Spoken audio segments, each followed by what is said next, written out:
Hey guys, it's Bailey and today I'm going to be doing a big cis talk / periods, tox friends and mental health video, as I thought it would be a good idea to get back on this as I haven't posted again for a month.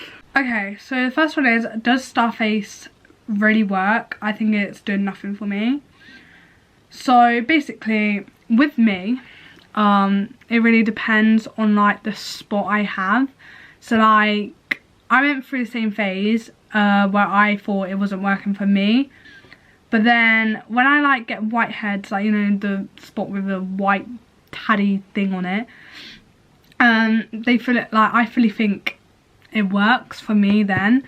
But like if it's like just like a normal spot without anything on it, I put it on, then I don't think it really works, because there's nothing, like, I think it like calms it down if it's like really big, but other than that I don't think it really does anything else for me. But then that's just my opinion. Okay, the second one is, my boyfriend doesn't seem interested in me, keep things from me and lies 24/7. I more trust him, but it's difficult as I feel like I'm gonna get hurt again.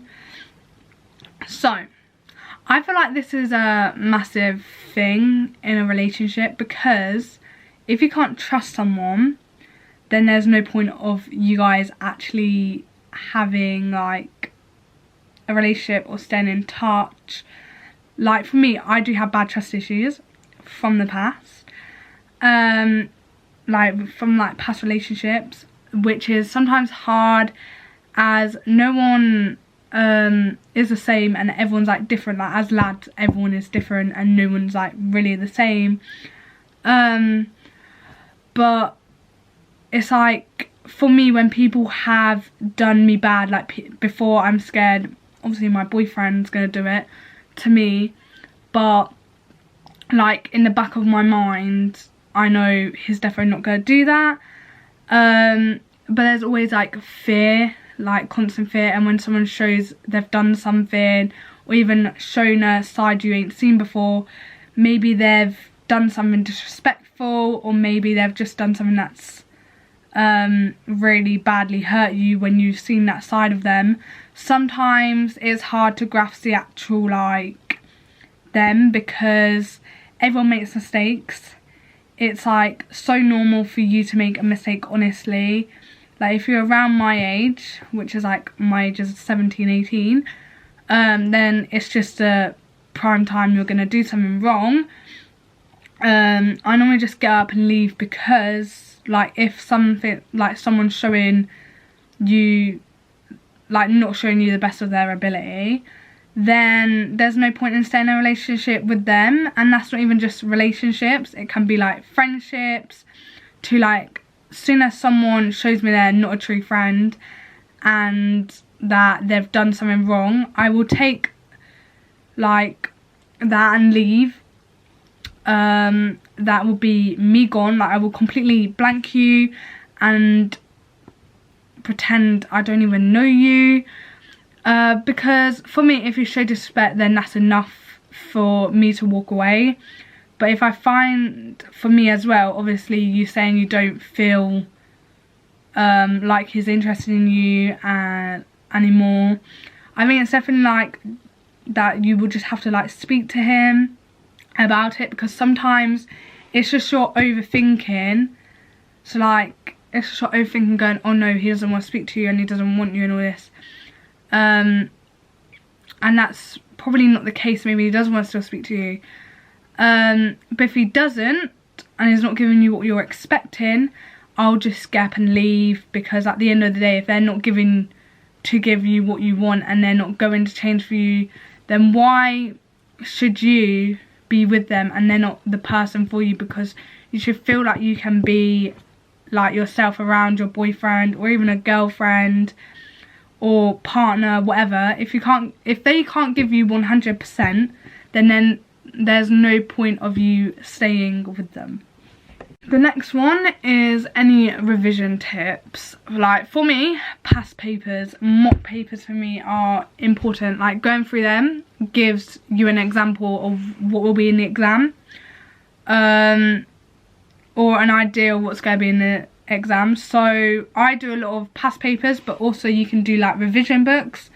Or like, I think Pearson has like revision books, and they're not that expensive either. Or you can use Seneca Learning. I used to use that at school.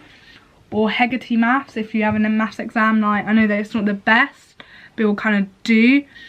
And you can just use one of them like websites to kind of help you. Right. The next thing is what I meant to say when someone says they like you but you don't like them back. So in my life, I haven't really experienced that.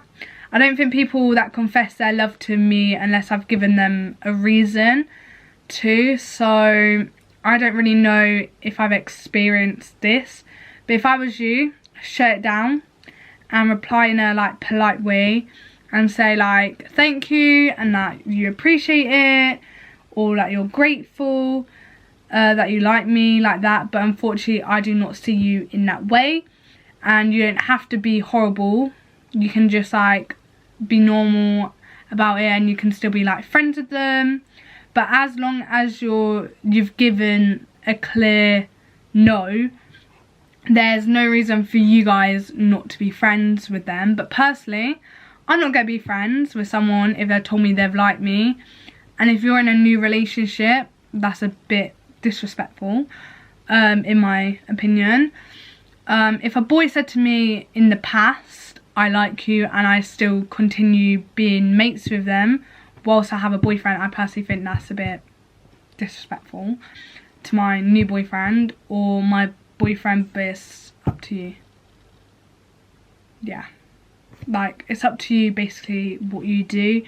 Obviously, this is only advice. You can take it or leave it. You don't actually have to follow it, but I'm just telling you what I got. Right, number 5 is any advice on leaving a toxic friendship group. So, I would rather sit alone with absolutely no friends instead of sitting with loads of girls who is chatting absolute crap about each other, that don't actually like each other, and who chat about each other. Like things like that I find with me. I've been through friendship groups. I've been through boy friendship groups. I've been through it with me and a bunch of girls. I've experienced every kind of friendship group. And it's took me a very long time to realise I do not need any group as such. I just need a few friends to get on with in life. But if the group forms, then I'm never gonna like stop it happening. But I've like been in a lot of friendship groups, and they're very like, I don't know how to put it, they're like cliques and like groups, and they're very like, I don't really know how to put it.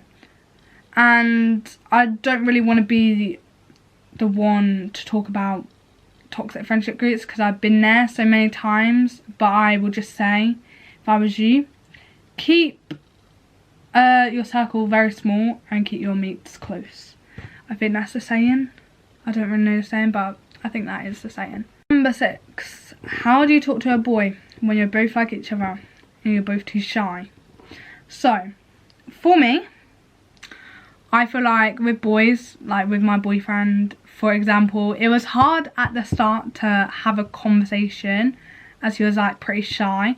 But then the next time like we met up, saw each other, all that jazz, it was pretty easy to talk to each other. But if you have to try and force a conversation, then you don't really like them. And if you're not finding it easy to clearly don't like them that much, but for me, if I'm around someone I like and I can't stop talking and I'm just like myself and I feel like I'm at home, but if you're not really feeling it, maybe you're just too shy and that's normal, and maybe you're younger. But if you're like my age, who's 17, 18, there is still like people out there who is shy. But if I was you, I'd just talk and try and find things like out about him and that he likes and just mention it in conversation. So like some boys like football, so if they like football, talk about football.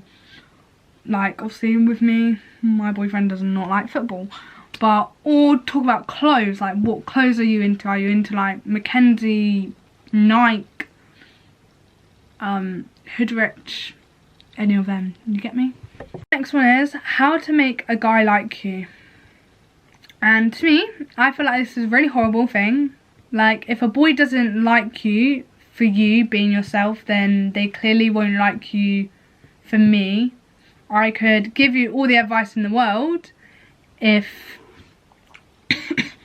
of like how boys have liked me in the past, but I don't feel like that's a good thing. Like, if a boy is not liking you for you, then don't change for a boy, or never change for no one, and let the boy that likes you for you come around. And I feel there's like so much pressure, especially in like year 9, year 10 when I was at school, and even like year 11, there's so much pressure into a relationship for doing things, or being the last girl to have a first kiss, I should say, and stuff like that. But honestly, take it slow and see what happens to you, as the worst thing to do is force something that you clearly don't want, and doing it because you clearly just want to get it over and done with, and it's not good. Like, it's not a good mindset to have, as you'll be hurting them and you'll also be hurting yourself. Next thing is, how's your mental health at the moment? So I don't have an answer for that. Thanks, Alexa. So I was like badly struggling with my mental health, and generally a lot of things wasn't going my way, but I feel like now I've got like a lot better. I have my moments, don't get me wrong, I think everyone has their moments, but I was really struggling for like a really long time with my mental health, but everything just, yeah, wasn't really going my way. I got overwhelmed by the little things, like comparing myself to everyone else, and everything, and no, it wasn't the best and wasn't really nice going through. And when you're in like the mindset when people say, oh, it will get better, but in your mind you think it won't get better, because obviously when you're in that mindset of where your mental health won't get better, it's not gonna get better. But until you're like getting up every day and saying to yourself, oh yeah, it's finally getting better, then that is when it's gonna kind of slowly get better, if that makes sense. Okay, so the last one is getting your period at school with no supplies. So every time at school when I was on my period, I would forget to bring some pads with me, or tampons, whatever you guys use. I would always forget. And I'll see at college, when I'm due, I still forget to this day. So I have to go to student services to then pay to get pads or tampons, whatever ones you get. And at school, I used to just go to my like head of year and just say, oh, I'm on my period, can you give me this? And even if you're scared, because obviously I would be scared if there was a man at the counter at college and I have to ask the man. But if it was a woman, obviously a woman's going to understand what you go through because they would have been through it as well. But just do that if you need to. Just ask someone at school, or ask your mate as well. If your mate, like, let's say, was on it as well, obviously they're going to carry pads, so just go up to your mate and go, oh, can I have a pad? And then obviously they'll give it to you. So that's probably more better. But yeah, me and my mate are always on at different times. So yeah, if you enjoyed this video, make sure you like, subscribe, turn on my post notifications on for all my newest videos, and I'll see you in my next video. Bye guys.